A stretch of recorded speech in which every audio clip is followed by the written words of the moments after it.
A continuación resolveremos un ejemplo referente al tema de mecánica de fluidos.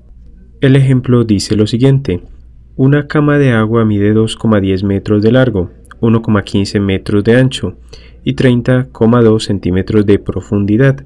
Calcular A, su peso; B, la presión ejercida sobre el piso cuando la cama descansa en su posición normal, suponer que toda la superficie inferior de la cama está en contacto con el piso; y C, la presión ejercida sobre el piso cuando la cama descansa sobre un costado. Vamos entonces a resolver el presente ejemplo. Observemos que nos dicen que tenemos una cama de agua, es decir, estamos considerando un fluido que se encuentra confinado. Nos indican que esta cama de agua tiene 2,10 metros de largo, por tanto decimos que L es igual a 2,10 metros, de ancho mide 1,15 metros, simbolizamos el ancho con A minúscula, y presenta 30,2 centímetros de profundidad, que vamos a simbolizar como H. Como este valor de 30,2 centímetros no se encuentra en unidades SI, multiplicamos entonces por el siguiente factor de conversión, un metro, que se relaciona con 100 centímetros, de modo que cancelamos los centímetros y obtenemos que la profundidad en metros H es igual a 0,302 metros. En la parte A del presente ejemplo nos solicitan hallar el peso de la cama. Como el peso es una fuerza, sus unidades estarán dadas en Newton, e indicamos por peso la variable W. Representemos la cama de acuerdo a las dimensiones que nos dan. Tenemos entonces un largo de 2,10 metros, un ancho de 1,15 metros y una profundidad de 30,2 centímetros, igual también a 0,302 metros. En la parte B del presente ejemplo nos piden hallar la presión ejercida sobre el piso cuando la cama descansa en su posición normal, es decir, cuando el área va a estar dada por el largo y por el ancho, y esa presión la hallaremos en unidades de pascales. Además nos dicen en la parte B que para este cálculo debemos suponer que toda la superficie inferior de la cama se encuentra en contacto con el piso. En la parte C nos piden entonces hallar la misma presión, pero en este caso cuando la cama descansa sobre un costado sobre el piso, y como no nos indican sobre qué costado se va a encontrar, vamos a hallar entonces el valor cuando el área corresponde entonces al largo por la profundidad y cuando corresponde al ancho por la profundidad, obviamente en la parte C, porque en la parte B vamos a considerar el área obtenida por el largo que multiplica al ancho. Después de ese análisis vamos entonces a resolver el presente ejemplo de una forma más analítica, es decir, numéricamente. Para resolver la parte A del presente ejemplo vamos a considerar los siguientes datos. Primero, que la densidad del agua tiene un valor de 1000 kilogramos sobre metro cúbico, y a partir de la definición de densidad podremos determinar primero la masa de agua que se encuentra contenida para formar la cama de agua. Recordemos que la densidad es igual a masa sobre volumen, por tanto la masa es igual a la densidad por el volumen, y el volumen lo podemos hallar multiplicando el largo por el ancho por la profundidad, siempre y cuando estén en las mismas unidades. En este caso tenemos solo los valores en metros, por lo que obtendremos un volumen en metros cúbicos. Reemplazando, tenemos que el volumen de la cama de agua es igual a 2,10 metros por 1,10 metros. Aquí hacemos una corrección, son 1,15 metros de ancho que presenta la cama por una profundidad de 0,302 metros. Multiplicando estos valores tenemos que el volumen es igual a 0,7293 metros cúbicos. Con este valor entonces y con el valor de densidad hallamos la masa contenida en esta cama, y tenemos que esta es igual a la densidad 1000 kilogramos sobre metro cúbico por el volumen obtenido, que es 0,7293 metros cúbicos. Cancelamos las unidades de metros cúbicos y obtenemos que la masa de agua contenida en esta cama es de 729,3 kilogramos. Con este valor de masa entonces encontramos el peso, que es igual entonces a la masa por la gravedad.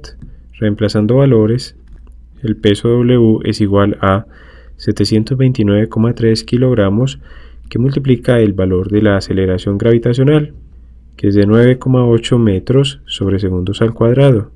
Y eso nos da el siguiente valor, que el peso de la cama de agua es de 7.147,14 kilogramos por metro sobre segundos al cuadrado, que son las unidades de newtons.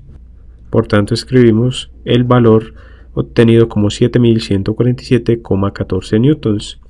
De este modo hemos resuelto la parte A del presente ejemplo. Vamos ahora a resolver la parte B, pero antes debemos tener presente que una cama común puede pesar entre 1.300 a 1.400 newtons. Luego, con el fin de soportar una cama tan pesada como la cama de agua, cuyo valor alcanza los 7.000 newtons, se recomienda mantener dicha cama de agua sobre una base o un piso bastante firme. Lo común es colocarla sobre suelo firme.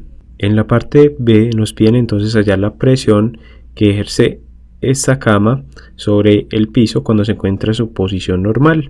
Tenemos entonces que la fuerza va a corresponder al peso de la cama y el área es igual entonces al producto entre el largo por el ancho. El producto del largo por el ancho nos da lo siguiente: 2,10 metros por 1,15 metros, igual a 2,1415 metros cuadrados.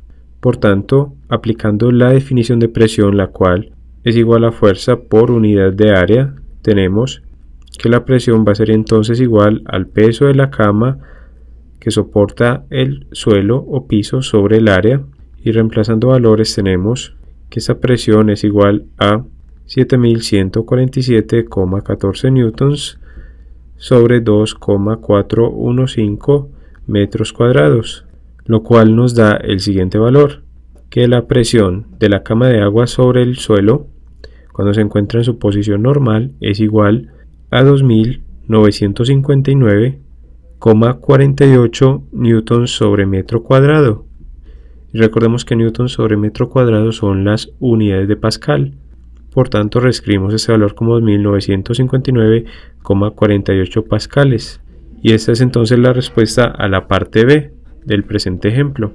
Vamos a resolver ahora la parte C, donde nos piden la presión que ejerce la cama sobre el suelo cuando se encuentra en una posición de costado, y compararemos el valor que se obtenga con el de la parte B. Como no nos indican en la parte C cuál sería el área a considerar para tomar la posición de costado, empecemos primero el análisis considerando que vamos a apoyar la cama sobre el piso para un área comprendida entre el largo de la cama por la profundidad, es decir, que apoyaremos la cama sobre un área comprendida entre el largo, que es de 2,10 metros, y la profundidad, que vale 0,302 metros. Y vamos a denotar esta área como el área número 2, que va a ser entonces igual al producto entre 2,10 metros y 0,302 metros. Esto nos da entonces un área 2 de 0,6342 metros cuadrados. Por tanto, si vamos a hallar la presión que ejerce la cama, si se coloca de este modo, decimos que esa presión número 2 va a ser igual al mismo peso de la cama, porque este no va a variar sobre el área número 2. Reemplazando valores tenemos que esto es igual a 7.147,14 newtons sobre el área 2, que nos dio 0,6342 metros cuadrados, y obtenemos que la presión ejercida por la cama cuando se ubica de este modo es igual a 11.269,54 newtons sobre metro cuadrado, que son las unidades de pascales. De modo similar, determinemos la presión que ejerce la cama si se ubica de modo que el área que toca el suelo va a estar constituida por el ancho y la profundidad, lo cual ilustramos a continuación. Sería entonces un área comprendida entre 1,15 metros de ancho y 0,302 metros de profundidad, y esa área, que denotamos con un subíndice igual a 3, sería ancho por profundidad igual a 1,15 metros por 0,302 metros, y esto nos da un área igual a 0,3473 metros cuadrados. De este modo podemos hallar la presión que ejerce la cama sobre el suelo, denotada como P sub 3, igual al peso de la cama sobre el área 3. Reemplazando valores, tenemos 7147,14 newtons sobre 0,3473 metros cuadrados, para una presión 3 igual a 20.579,15 newtons sobre metro cuadrado, unidades de pascales. Observemos entonces los valores obtenidos tanto en la parte B como en la parte C. Podemos observar que entre menor sea el área sobre la cual reposa esta fuerza, en este caso el peso, va a ser mayor la presión, en tanto que si se distribuye este peso entre un mayor valor de área, la presión sobre el suelo se hace menor, es decir, hay una mejor distribución de la fuerza. Con este resultado obtenido, hemos resuelto entonces el presente ejemplo sobre mecánica de fluidos, considerando el concepto de presión y la fuerza que se distribuye por unidad de área. Los invitamos a seguir estudiando los videotutoriales referentes al tema de mecánica de fluidos.